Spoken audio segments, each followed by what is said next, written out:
fight for the unborn. Lawmakers turn their focus to abortion and fetal tissue research, what it could mean for the pro-life movement. The election investigation. 2 former allies have turned on Donald Trump. We have a report from the White House. Legal trouble. New information in the case of Australian Cardinal George Pell, formerly one of the Pope's closest advisors. And hitting the high notes. How an interfaith choir wants to heal the scars of war in one part of Europe.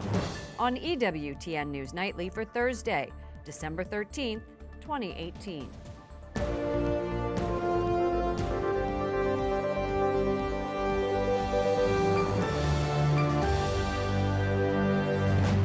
Good evening from Washington, D.C., and thank you to those of you joining us from around the world for news from a Catholic perspective. I'm Lauren Ashburn. A setback for faith-based employers. A U.S. appeals court has blocked rules by the Trump administration that allowed more employers to opt out of providing birth control in their health care plans. Obamacare required most companies to cover contraceptives. Those new Trump rules allowed more employers to be exempt for religious objections. The National Institutes of Health estimates this year it will spend $100 million on fetal tissue research. Today, the controversy took center stage in the House. Before Republicans lose their majority, the GOP is investigating the issue. Capitol Hill correspondent Jason Calvi was inside the hearing room and spoke to lawmakers. Good evening, Jason. Good evening, Lauren. The Health and Human Services Department says it's pausing its own procurement of new human fetal tissue. Ongoing research is allowed to continue. Some researchers fear their work will be stopped, but pro-life scientists say ethical alternatives are available.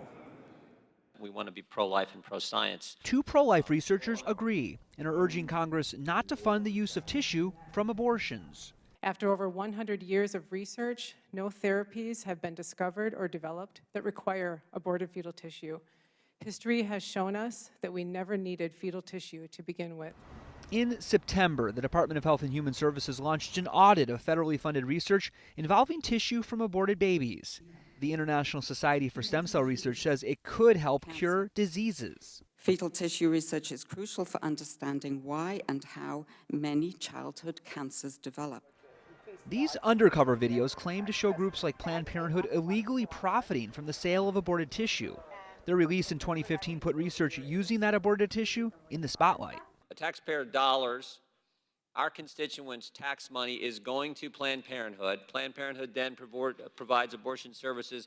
When they then sell fetal tissue to STEM Express, ABR, and companies like those who were involved in those videos that we saw, and then the government then takes taxpayer dollars and buys the fetal tissue from those companies. That's correct. House Republicans say they'll continue to push the administration's efforts to find ethical options. If there are viable scientific alternatives that do not require the purchase of fetal tissue, then we ought to be exploring it. And so hopefully we will.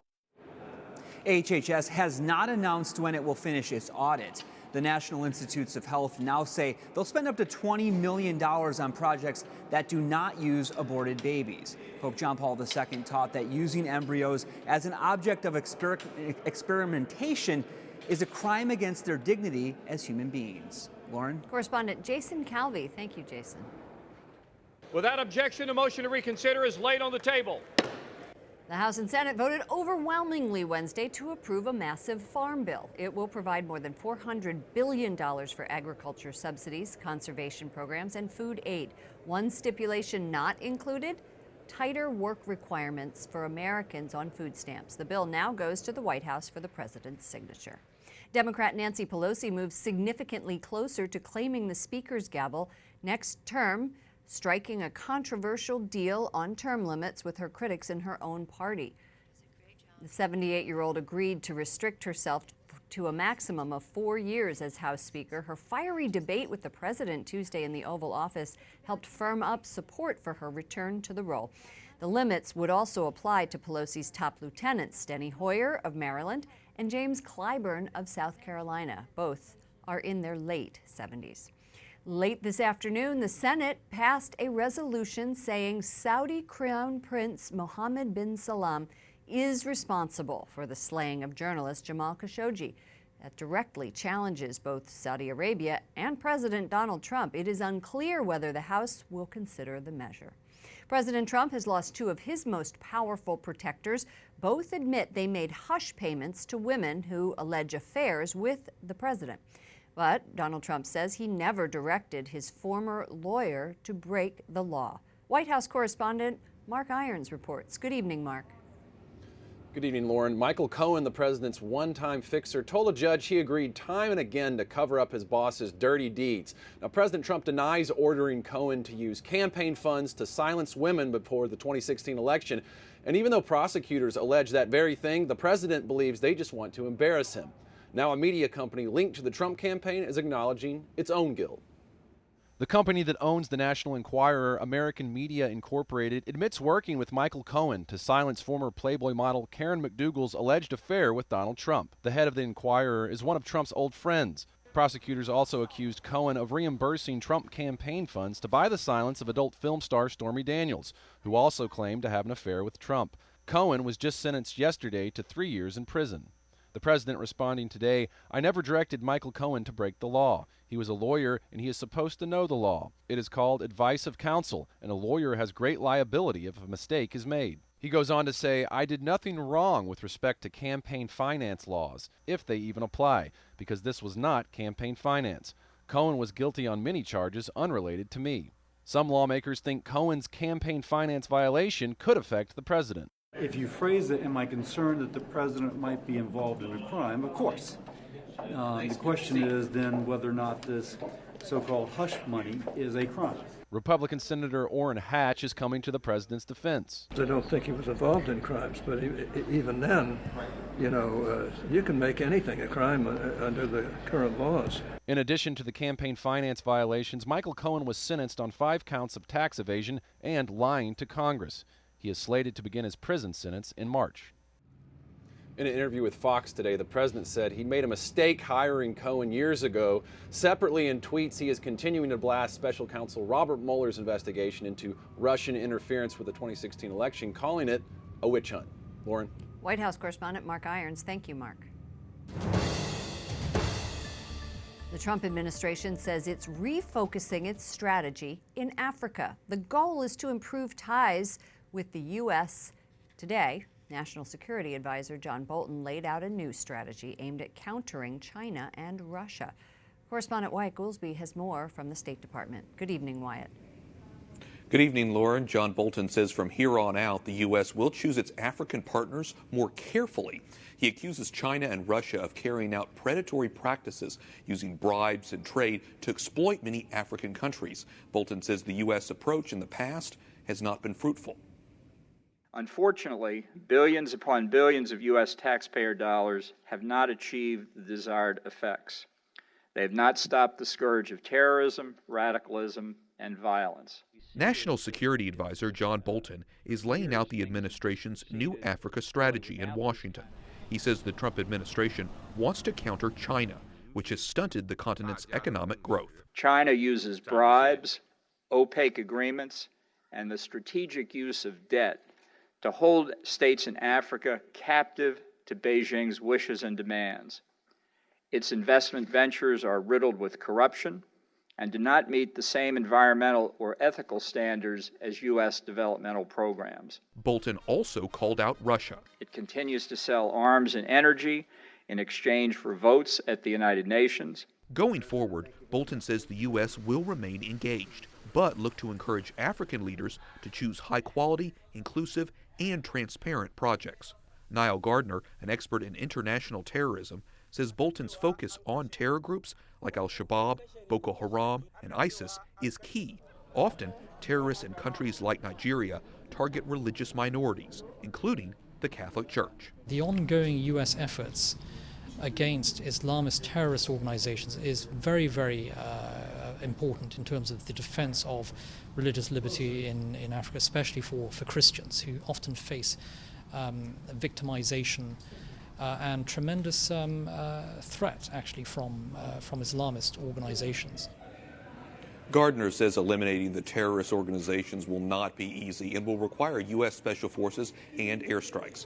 He also tells me transparency is important. Transparent governments have better records in terms of human rights, democratic freedoms, and religious liberty.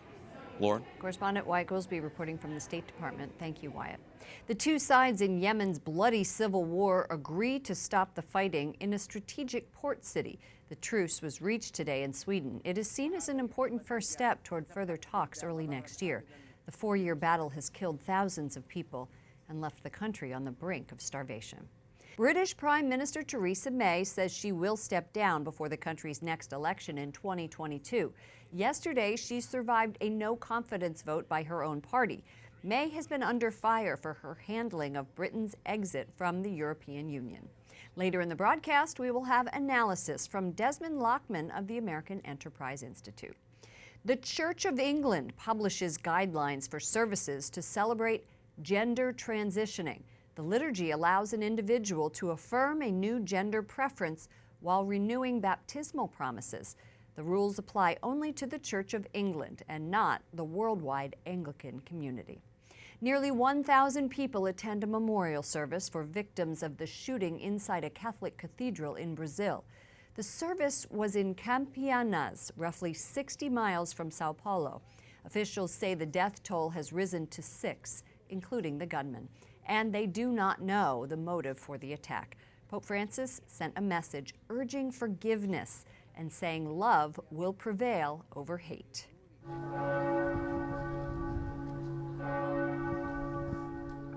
Church bells in Strasbourg, France rang in unison today in honor of the victims of Tuesday's attack at the city's Christmas market. At least 3 people died and 13 others were injured. Reports say the 29-year-old suspect has been shot and killed. Pope Francis is set to visit Bulgaria and the former Yugoslav Republic of Macedonia. The Holy Father's trip will take place in early May. Macedonia is the birthplace of Mother Teresa. Pope Francis is keeping a busy schedule. In February, he will travel to the United Arab Emirates. EWTN has obtained a copy of the gag order on the trial of Cardinal George Pell of Australia. Cardinal Pell is accused of historical sex abuse. He categorically denies all charges.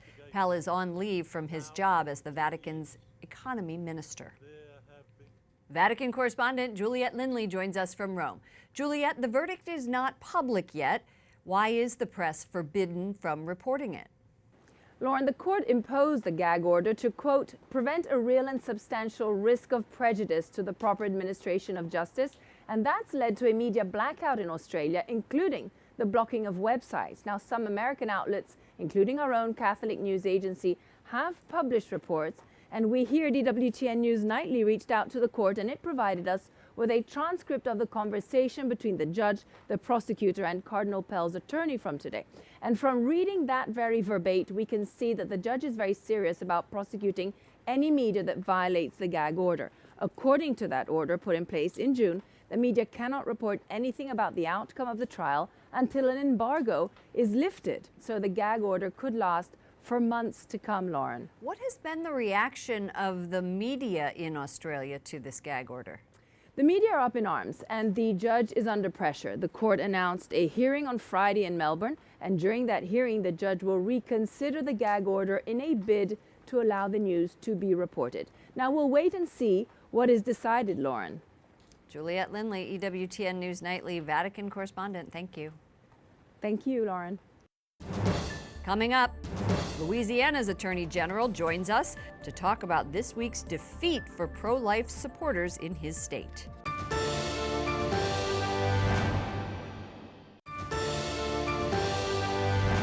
Reaction continues to pour in after the Supreme Court Monday declined to hear the appeal from Kansas and Louisiana on defunding Planned Parenthood. New Justice Brett Kavanaugh was among those who voted against considering the case. The Wall Street Journal wrote an op-ed today saying, quote, Supreme Court watchers are looking for clues about the new conservative majority, and on Monday, they were offered a surprising one. Joining me now is Louisiana Attorney General Jeff Landry. Mr. Attorney General, welcome to our broadcast. Thank you for having me. The court's order appears to reflect a split among conservative justices, with Justice Clarence Thomas insinuating that the case was being avoided for political reasons. He actually said in his dissent, "I suspect it has something to do with the fact that some respondents in these cases are named Planned Parenthood." Is he right? He's exactly right. And unfortunately, the disappointing part in this is the fact that we're beginning to see a double standard in our judicial system. You know, Lady Justice is supposed to be blind, right? But what we have here is that when there is a politically correct or politically sensitive organization or company, they may want to treat them differently. And that's not how our judicial system is supposed to work. At issue in this case, again, was the question of who has the right to challenge a state's Medicaid funding decisions, private individuals or the federal government. What's the impact in Louisiana of the Supreme Court's inaction? Well, it could have a huge impact not only in Louisiana, but across the country as a whole, basically giving a private right of action in many particular cases. However, there's a split in the circuits, which is why this case has been highlighted, right? Because some circuits say, no, there is no private right of action, while others are saying so. And really, the Supreme Court should be weighing in. Pro-life groups were really disappointed that the Supreme Court did not hear this case. I think some called it a missed opportunity. Do you see this as a setback to wider efforts to defund Planned Parenthood? No, I think that this is just going to be a time issue. I guess the court is kind of feeling their way through new justices. I was glad to see that Justice Gorsuch, Justice Alito, and Justice Thomas joined in that, a very strong dissent. I believe that, again, the politics of the court are going to start to weigh out and things will settle down, right? We just came out of a very, I guess, attenuating, contentious, maybe? Abrasive hearing on Justice Kavanaugh. Eventually, the court is going to have to address this issue. Why? Well, because there is a split in the circuits. There's a case moving through Texas right now that'll end up back in the Fifth Circuit. And, again, I think, this is just one of those issues that are eventually going to end up, and the court is going to have to take it. All right, we're going to leave it there. Louisiana Attorney General Jeff Landry, thank you so much for joining us. Thank you for having me. Merry Christmas. Merry Christmas to you. Tonight on EWTN Pro-Life Weekly, you can hear more about the case. A majority of Americans, whether you call yourself pro-life or pro-choice, don't believe that our taxpayer dollars should go towards abortion. And when we are funding the nation's largest abortion business, that they make up 35% of our nation's abortion market, our money is complicit in that big business. To see what's next for the pro-life movement, tune in tonight to Catherine Hadro. That's 10 p.m. Eastern on EWTN. Up next, an interfaith effort to heal the wounds of war and the role music plays.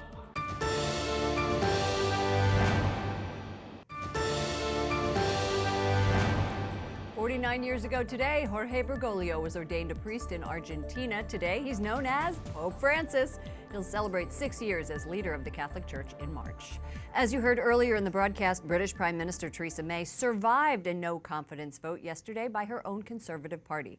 But she says she will not seek re-election in 2022. Joining me now by Skype is Desmond Lachman, Resident Fellow at American Enterprise Institute. Desmond, welcome back to our broadcast. Thanks for inviting me again. The no-confidence vote largely was over the Prime Minister's handling of Brexit. Why has it been so difficult for her to find support for her proposal? Her proposal that she's come back with from Brussels really doesn't satisfy anybody. Those who want to remain in the European Union feel that this is going to take them out, whereas those who want to be out of the European Union feel that this doesn't take them out decisively enough. It leaves them in the European Union for at least another 2 years and possibly indefinitely until they solve the tricky issue of what to do about an Irish border. So basically, she's united the country and everybody is against this deal, but they're against the deal for different reasons. Is she the best person then to land concessions from European lawmakers? Can she eventually win the support of England's parliament? Well, hopefully she can. Hopefully the Europeans will make concessions to her that will be sufficient for her to convince those who are skeptical of this arrangement, those who are on the hard Brexit line. But the truth of the matter is that we're running out of time We don't have time to bring a new person into a negotiating role. It's a very complex negotiation. And the potential candidates to replace her are very divisive characters, either on the hard Brexit side or else on the Remain side. Her basic problem is she's got a very divided party, and it's very difficult to keep them together. This has been going on for 2 years now. It's likely to continue going on. Very difficult to satisfy everybody on a deal. What effect, if any, is Brexit in, out going to have on the U.S.? Well, the case that the United States has to worry about is a hard Brexit, that if the United Kingdom leaves without an arrangement and it's a very disorderly process, that could be very damaging to both the United Kingdom economy and also to the European economy. And what we've got to be concerned about in the United States is that there are many other areas of the European economy that are now looking problematic. For instance, in France, we've got this yellow vest movement that is undermining confidence in the president. That is going to be a hit to the French economy. The Italians are in a big budget battle with the European Commission. They're being led by a populist government. They're losing confidence.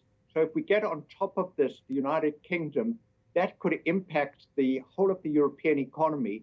And the European economy is a very large economy, and we're living in a globalized world. So what occurs in Europe can really come back and affect us here in the United States.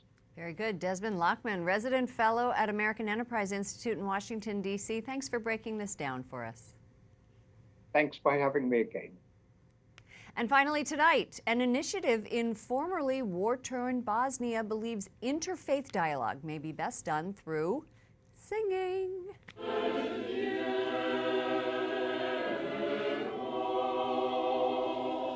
They're a lot better at it than I am. The Pantanima Choir welcomes people of all faiths. It performs Catholic, Jewish, Orthodox, and Islamic spiritual songs. The group was founded by a Franciscan friar more than 20 years ago. Its current director is Muslim, and she says some members are even agnostic. But how about that? The Christmas spirit brought them all together. For all of us here at EWTN News Nightly, to all of you around the world, thank you for watching. I'm Lauren Ashburn. Let's keep in touch online. Follow me at Lauren Ashburn on Twitter and Lauren Ashburn EWTN on Facebook. Good night, and God bless you.